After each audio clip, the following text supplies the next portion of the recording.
All indicators suggested that the Reserve Bank would cut rates again. Inflation is comfortably within the target band of 3 to 6%, and the economic growth trajectory is looking a tad positive. Consumers have really been hoping for a rates cut, and I think this will be very bad news for them. A lot of people are under huge pressure, unemployment is rising, and there's no growth. The inflation forecast over the next 2 years hasn't changed since July, but the Reserve Bank decided to take a more cautious approach. The bank believes there's still too many risks that could alter the outlook further down the line.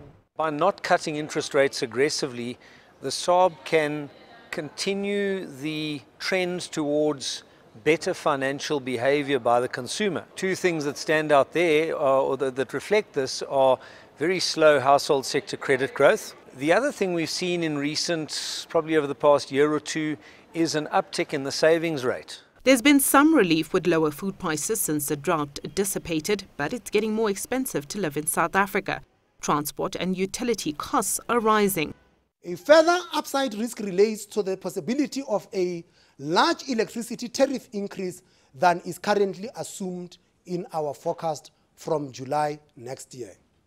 A tariff increase of 20% could raise the headline inflation forecast by between 0.2 and 0.3 percentage points, and the MPC will continue to assess the possible second-round effects of these increases. The currency remains another big concern for inflation. Political events on the domestic front and internationally could weaken the rand down the line. I think that the potential pressures from the rand are more homegrown pressures. It's the political volatility, the political uncertainty, and the possibility of more ratings downgrades. Those are the real threats to the rand.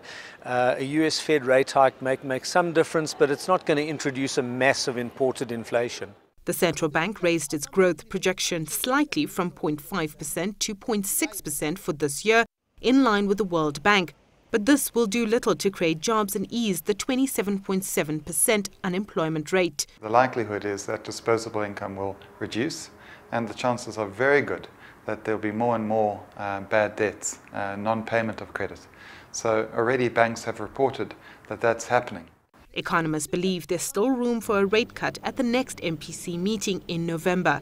Sumitra Nydoo, CGTN, Pretoria, South Africa.